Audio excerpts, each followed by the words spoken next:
நல்லா புரிந்து கொள்ளுங்க. இன்னைக்கு காலங்களின் அடையாளங்களை குறித்து முதல்ல பார்ப்போம், அப்புறம் வானத்தின் தோட்டத்தை பத்தி நம்ம பார்ப்போம். அப்ப காலங்களின் அடையாளம் என்பது எதை குறிக்குது? என் அருமையான தேவனுடைய பிள்ளைகளே, நம்ம எல்லாருக்கும் நல்லா தெரியும், இந்த வேத புஸ்தகம் முழுவதும் ஆண்டவராகிய இயேசு கிறிஸ்து இஸ்ரவேலருக்காக கொடுத்த ஒரு அருமையான ஒரு சத்திய புஸ்தகம்.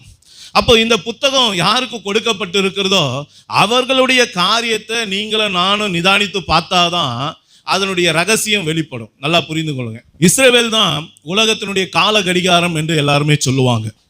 உலகத்துல எது நடந்தாலும் அந்த இஸ்ரவேலுடைய காரியத்தை நீங்க கவனிச்சிங்கன்னா நடக்க போற காரியத்தினுடைய காரியங்களை புரிந்து கொள்ள முடியும். அப்போ இஸ்ரவேலருடைய காரியங்கள் என்ன, எதை பார்த்தா நாம ஏசப்பாவுடைய வருகையை பத்தி தெரிந்து கொள்ளலாம். இஸ்ரவேலருக்கும் அவருடைய பண்டிகைகளுக்கும் ஏசப்பாவுடைய வருகைக்கும் சம்பந்தம் இருக்கு. நல்லா புரிந்து கொள்ளுங்க. ரெண்டு காரியம் இருக்கு.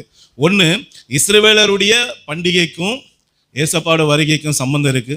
இஸ்ரவேலருடைய திருமண முறைமைக்கும் ஏசப்பாவுடைய வருகைக்கும் சம்பந்தம் இருக்கு. நல்லா கவனிச்சுக்கொள்ளுங்க. இதை ரெண்டு காரியத்தை வைத்து தான் நம்ம ஏசப்பாவுடைய வருகை எப்பொழுது இருக்கும் அப்படின்றத நிதானித்து கொள்ள முடியும். நல்லா புரிந்து கொள்ளுங்க. அப்போ இஸ்ரவேலுடைய பண்டிகை குறித்த வசனம் என்ன சொல்லுகிறது? லேவியராகமம் 23ஆம் அதிகாரம் 1-2 வசனங்களை வாசிங்க.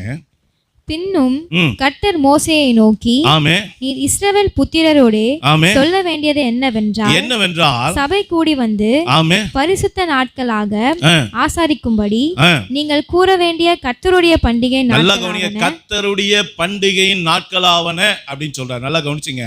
இதுக்கு இங்கிலீஷ்ல என்ன சொல்றாங்கன்னா மை ஃபீஸ்ட் அப்படின்னு சொல்றாரு. ஏசப்பா என்ன சொல்றாரு? அவருடைய பண்டிகை அப்படின்னு சொல்றாரு. இதுக்கு இன்னொரு வேர்டு என்ன அப்படின்னு கேட்டீங்கன்னா எபிரேய வார்த்தையில மோட், MOED, மோட் அப்படின்னு சொல்லி ஒரு வார்த்தை பயன்படுத்தப்படுகிறது. இதுக்கு கரெக்டான அர்த்தம் என்னன்னு கேட்டிங்கன்னா மை அப்பாயிண்டட் டைம் அப்படின்னு அர்த்தம். என்னது? மை அப்பாயிண்டட் டைம் அல்லது மை செட் டைம் அப்படின்னு சொல்லலாம். அவரால் முன்குறிக்கப்பட்ட நிர்ணயிக்கப்பட்ட நேரம் என்று அப்படி சொல்லலாம். இதை இன்னும் நீங்கள் தெளிவாக புரிந்து கொள்ளணும்னா இந்த பண்டிகை எப்படி நம்மளோட சம்மந்தப்படுது அப்படின்னு நீங்கள் தெரிஞ்சுக்கணும்னா அதை உறுதிப்படுத்த ஆண்டவர் சொல்ற இன்னொரு வார்த்தையை வாசிங்க. கொலேசியர் 2ஆம் அதிகாரம் 16-17 வசனத்தை வாசிங்க. பக்கம் 276 வாசிங்க. ஆகையால் போதனத்தையும் பானத்தையும் குறித்தாவது பண்டிகை நாளையும் மாத பிறப்பையும் ஓய்வு நாட்களை குறித்தாவது ஒருவனும் உங்களை குற்றப்படுத்தாதிருப்பானாக. அவைகள் வருங்காலங்களுக்கு நிழலா இருக்கிறது. அவைகளின் பொருள் கிறிஸ்துவை பற்றினது. ஆமா, நல்லா கவனிங்க. இந்த பண்டிகை நாட்கள் எல்லாம், ஓய்வு நாட்கள் எல்லாம், யூதர்களுக்கு கொடுத்த எல்லா முக்கியமான பண்டிகை காரியங்கள் எல்லாம் எதை குறித்ததெல்லாம் அதெல்லாம் வருங்காலத்துக்குரியது. அதனுடைய பொருள் கிறிஸ்துவை பற்றினது. நல்லா புரிஞ்சுக்கிட்டீங்களா? யாரை பற்றினது? கிறிஸ்து. அப்ப அந்த பண்டிகையில கிறிஸ்து வெளிப்படுகிறார். நல்லா கவனிச்சுங்க. இந்த ஒவ்வொரு பண்டிகையிலையும் கிறிஸ்து மறைந்திருக்கிறார், கிறிஸ்து வெளிப்படுகிறார். இதுதான் வேத வசனம் சொல்லுகிறது.